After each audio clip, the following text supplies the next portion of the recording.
ESPN game last night. The now 2-3 Knicks lost to the now 4-1 Cavs in Cleveland. Carmelo and LeBron played each other tough, contesting over 50% of each other's shots. Anthony scored 2 points when guarded by LeBron, while LeBron got 11 with Anthony as his primary defender. But LeBron stepped up in the fourth big. Melo did not. Skip, what was your takeaway from this one? Stephen A., you love you some Carmelo Anthony. I love me some Carmelo Anthony. I know it's still early, but my takeaway last night was I was deeply disappointed in Carmelo Anthony when it mattered most. Head-to-head against LeBron James, who was mightily struggling with his shot, Carmelo came up very small for a Knicks team that I think is pretty good, or let's just say not bad. They're way better than I thought they were going to be. Are they a contender? No, they're not a contender. Could they make a little noise, maybe make some kind of run at the 8th playoff spot? Maybe. I kind of like the team. I like Porzingis. I think he's not going to be a bust. I'll go that far this early. He's 20 years of age, 7 feet 3 inches tall. He's just so long. He's skilled. He's not afraid. Just a baby, but he's got high basketball IQ. I think he's not bad. And I watch these other, Langston Galloway, you've brought him up. He's not bad. Kyle O'Quinn's not bad. Derek Williams, I never liked him before the draft, but in the role that the Knicks have him in, he's not bad. So this team had a chance last night on national television to make an early season statement at the Cavaliers. Beat them, and you go to 3-2. So you're 1 point down going to the fourth. You actually had a big lead in the game, but that's okay. You're just one down.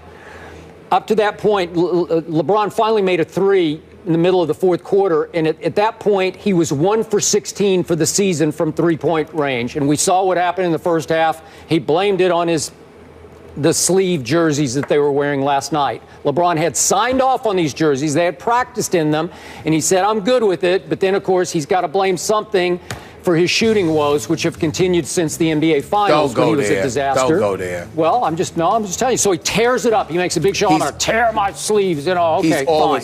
He's always complained about those sleeves. He practiced in them, and he signed off. He told the league, I am good with these. So whatever. Because the league wanted him to play them. Okay. Wanted him to wear them. All right, but the point is, he was struggling mightily. You've got him on the ropes, and you let him off the ropes because in the fourth quarter, Carmelo goes 1 out of 5. He does not get to the free throw line.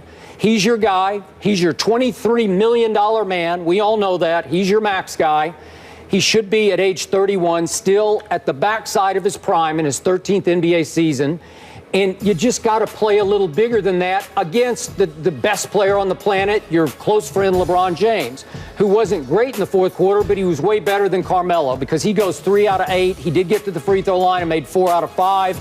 He made things happen. He played with much more energy and urgency than Carmelo did in the fourth quarter. Carmelo just looked deadheaded. He looked dead-legged, and he hasn't been great in the other Knicks games this year. I know Kawhi Leonard did a number on him at the Garden. He does that to just about everybody. But Carmelo had the one outburst at Washington. He scored 37. Other than that, the Knicks have kind of won in spite of him or been decent in spite of him. I need to see more because I think this team is looking for him to lift them just one more level up.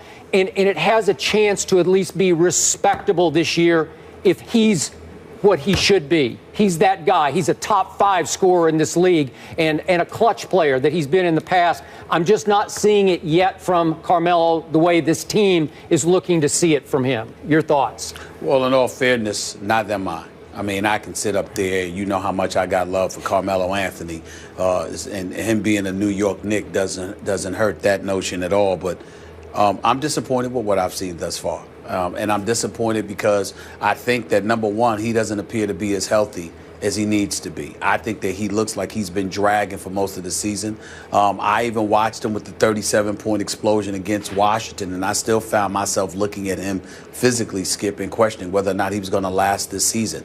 Maybe you will get better as the season goes on. You continue to receive treatment, get yourself in the game playing shape, et cetera, et cetera. and we may see something different. And the upside to this is that Carmelo Anthony can shoot the basketball. So he's not somebody whose exploits and greatness are predicated on, his physicality. It's his ability, being 6'8" and about 240, and his ability to beat you from the outside is what can potentially make him lethal no matter what the situation is, because when he's making shots, what are you going to do about it? But I think what you saw last night in the fourth quarter when he was going up against LeBron James is that LeBron James is in better shape than him. So LeBron James can amp it up to another level, another notch, and really, really do whatever's necessary in order to lift his team to victory. I think we all look at Carmelo Anthony, and even though I'm not going to sit here and say that he's out of shape, Carmelo Anthony has never, ever, ever in his lifetime been in the kind of shape that a LeBron James is in. So I think that has something to do with it as well in terms of the lack of effectiveness last night, because Carmelo Anthony usually gives it to LeBron. Carmelo Anthony usually shows up and plays against LeBron James.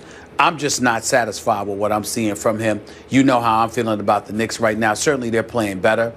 Phil Jackson deserves a lot of credit for that because they're playing better. They're playing harder. Porzingis is not a bust. He's a 2 to 3 year project. There's an incredible upside to him, and I think that he'll be fine. But at the same time, when you've got Vujacic in your starting lineup, you got a problem. Jerry Grant out of Notre Dame needs to learn how to shoot the basketball. Okay, Porzingis is giving you something. Robin Lopez is marginal. We all know this. And that's all you can go. I mean, what do you want me to go with? The Langston Galloways of the world, the Kyle O'Quinns, the Lance Thomases, the Derek Williams.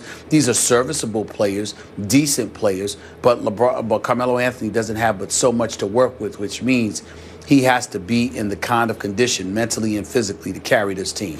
And he's not. So I'm not happy with what I've been seeing from him. I understand to some degree why that is. But at the same time, I got to tell you, they're not going to go very far unless Carmelo Anthony is a superstar. No doubt. And he doesn't look like a superstar right now. Okay. Are you suggesting he has not recovered from his knee issue of last year? I don't think he's fully recovered. Wow. I do not. I'm not saying that the injury is an issue, but I think the injury and the kind of setback it caused him conditioning-wise, I think there's a lot for him to overcome, because even when he didn't have these injuries, Skip, he wasn't known as some conditioning guru. Yeah. And so because of it, now you've got the injury, and then that scales you back. Yeah, you're rehabbing from the injury so you can get on the basketball court and play. But the kind of physical conditioning that you're accustomed to having before, it wasn't great. So why would it be great now? Yeah.